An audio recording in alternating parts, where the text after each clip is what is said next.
welcome back to my channel. Hope you're all doing well out there. And with the release of Evil Dead Burn, it's time to rank the Evil Dead franchise. But before we do this ranking, do me a favor, like, comment, and subscribe. Subscribe. I greatly would appreciate that. Also, as always, a shameless plug for my TeePublic Store. A link for that in the description box below. And yes, we're going to rank the Evil Dead franchise. As a matter of fact, we're going to rank all the movies and Ash vs. Evil Dead, the TV series. So there's going to be 7 rankings here, 6 movies, 1 TV show, and we're going to get into it right now. Now, just to give you fair warning, there will be spoilers when I get to Evil Dead Burn. So if you have not seen the movie yet, when I get to Evil Dead Burn, just fast forward through that part of it on to the next ranking. But I am going to talk spoilers in regards to Evil Dead Burn for this ranking video. Okay, and I gotta preface this by saying I do like all the movies. So no matter where a movie falls on this ranking, you can rest assured I am a fan. This is just my thoughts on the series right now. With our 6th movie, this is where I'm at in my ranking video. So at number 7, I'm gonna put Evil Dead Rise from 2023. I really like this movie. I really do. I just rewatched it the other night in preparation for Evil Dead Burn. I think Lee Cronin did a really great job. He definitely brings the Evil Dead flair in terms of the camera movement. I like the cast here. I like Ellie, Alyssa Sutherland, as our main Deadite of this film. There's some problems I have with it, but overall, I think this is a super solid Evil Dead movie, and I've always enjoyed it since I saw it in the theaters.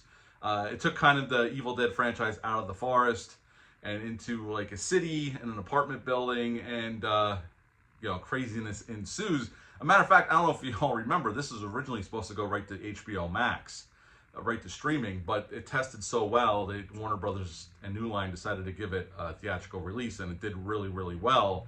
It made over $100 million worldwide on a $12 million budget, so it was hugely successful, and that is why the franchise continues. So at number 7, Evil Dead Rise. I have all my physical copies right here, so I'm going to lean over and grab the next one. The next one on the list, another one I like a lot, I really do, but this is where I'm at on it right now. At number 6, Evil Dead 2013. This is the 4K unrated edition. I really like this movie. I thought Fede Alvarez does a fantastic job here. I love Jane Levy as our main final girl here, our Ash character per se. I really do like this movie. I think it's really well done. The gore effects are awesome. They used, I think, thousands and thousands of gallons of blood, especially considering the ending when it actually rains blood in the forest. I think it's a really great movie. It's a really good Evil Dead movie. It was a good way to reboot the franchise. Although some people, and I even think it's a sequel to the original Evil Dead trilogy. But yes, Evil Dead 2013 at number 6 on my list. The next one on my list is the brand new one, Evil Dead Burn 2026. Obviously, I don't have a physical copy of this one yet. Evil Dead Burn, I had problems with it that I discussed in the live stream with my good buddy Dale_A from the Bad Spider podcast. There are issues with it, but there's so much well done, including the effects, the camera work, the cinematography, that I could overlook some of the glaring problems I had with it being too long. It's definitely 10 minutes too long.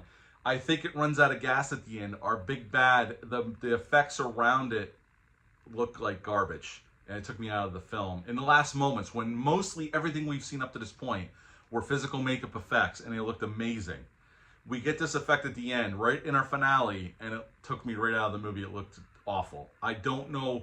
I think they were trying to do too much with it. They should have kept it simple, and it would have worked out a lot better. Plus, the action, here comes some spoilers, moves from the house where most of the action takes place to this construction site, and it just kind of felt tacked on. I felt they could have ended everything right at the house and been done with the movie. But instead, we go down the road to this construction site to end it, and it just feels kind of tacked on and kind of an afterthought after everything that comes before it. Now, speaking of the rest of the movie, again, this movie is mean, it's very violent and very gory. I don't know how they got an R rating, but God bless them for getting it. And I know the director had said that he had to cut some things to get an R rating. And I'm very much looking forward to seeing what he had to cut when the unrated version gets released on physical media. But overall, I really like this movie. And the mid-credit scene, the end credit scene, I thought were pretty cool. And then, obviously, in the end credit scene, Ellie makes her return. Alyssa Sutherland from Evil Dead Rise, which connects the 2 films. And it was good to see her, because I liked her in Evil Dead Rise a lot. They're going to have to do some explaining why she's back. I get her urn was sitting there on the shelf when the little girl was looking at them, but okay. She was obviously thrown through the tree, the what is that called? The chipper, the wood chipper, and then obviously she was cremated. So how is she able to come back? I don't know. I'm assuming we'll get answers eventually, but Evil Dead Wrath takes place in the 70s, so we're not going to get him in that film unless we get a post-credit scene, so we'll see what happens. But I liked Evil Dead Burn. Even though I had problems with it, for sure, I just think for how well made it is, and the gore effects, and the violence, and that one tracking shot that was in the trailer, it goes on even longer in the movie, and it's really cool, and there's some great inventive camera work here that just made me excited. We don't get to see that kind of creativeness that much, especially in theatrical movies anymore, unless Sam Raimi's making a movie. We don't get this kind of stuff. So it was really fun to get that really cool camera angles and the camera movements that we don't really typically get to see that much anymore. Again, unless Sam Raimi's actually making a movie. But at number 6, at number 5, Evil Dead Burn. At number 4, I have all 3 seasons of this on Blu-ray, but I only picked one, so I'm not standing here holding 3 cases. Ash vs. Evil Dead, the series that ran from 2015 to 2018. Now, like I said, I love every movie. I like every movie in the franchise, okay?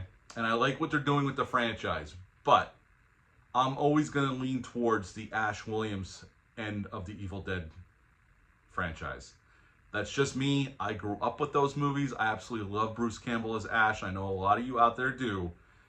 So when they brought Ash back for Ash vs. Evil Dead, I love this series. And we get 3 seasons worth of Ash spouting one-liners, fighting deadites.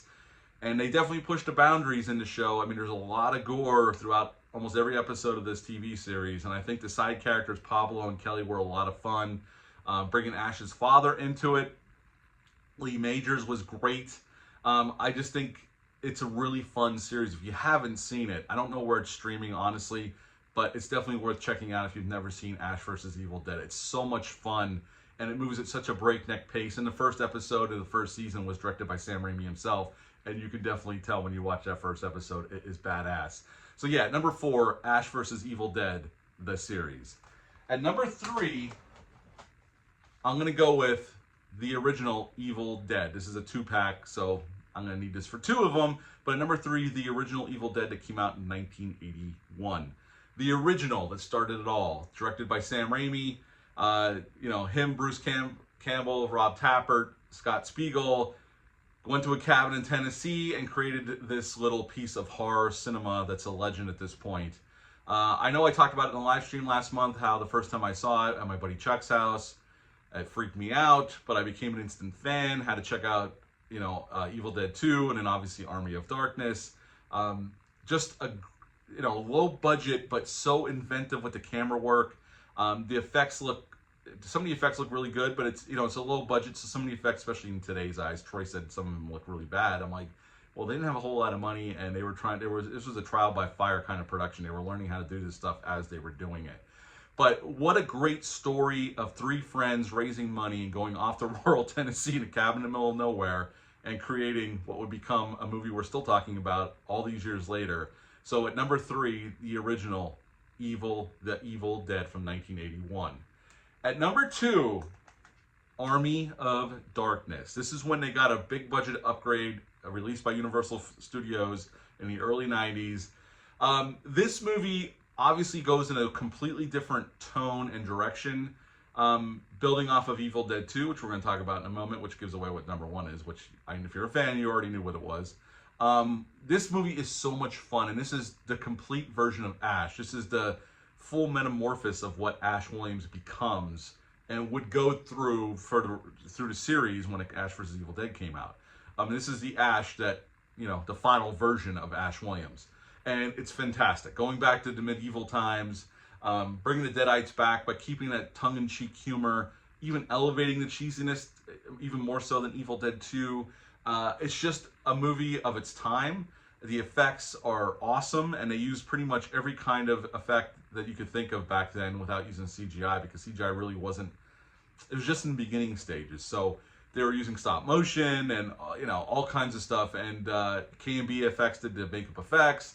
And it's just a fun movie. It's a short watch. It's just a fun movie, one-liner after one-liner by Ash. It's just a great time. So at number 2, Army of Darkness. At number 1, this one's been my favorite for a very long time, and it's Evil Dead 2, Dead by Dawn. Came out in 1987, shot here in North Carolina, out by Wilmington. This movie is just so much fun and so insane. The effects are so much fun, and they got a budget upgrade, so they were able to do way more special effects. And it's just, you know, this is Ash really morphing into what he would become in Army of Darkness. And it's just a lot of fun, and it's crazy, it's insane, there's gore thrown everywhere, it's different colored gore, but gore thrown everywhere, Ash going crazy, fighting himself, and all these, you know, his hand, cutting off his hand. This is when he first cuts his hand off. Just a great movie, and it really shows where Raimi was going, considering they made this several years later after the release of the original The Evil Dead.